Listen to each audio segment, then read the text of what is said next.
Благодаря ви, господин кмет. Благодаря и на господин кмет Хака Сакъбов за бързия и изчерпателен отговор.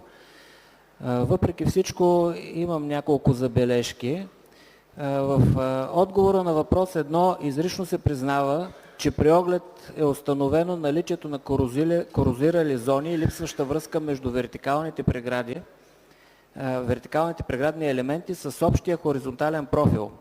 На народен език това означава, че парапетът е структурно скъсан и опасен. И какво е административното решение на този конструктивен проблем? Боядисване с боя 2 в 1.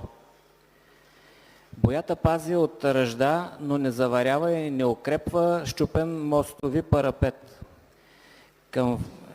На обяснението с домакинството на Джиро ди Италия, това е красив пиар, но съдържа опасна логика. Твърди се, че боядисването е направено с цел гарантиране безопасността. Как козметично освежаване на компрометирана конструкция гарантира безопасността на 3000 колоездачи и 1000 граждани? Администрацията сама признава, че е предприела чист козметичен ремонт, за да скрие амортизацията за пред чуждите медии, вместо да извърши аварийно укрепване. И по въпрос 4 се казва, че тепърва предстои обществена поръчка за обследване и доклади, след които ще се реши какъв ремонт е необходим и дали парапетите ще се подменят.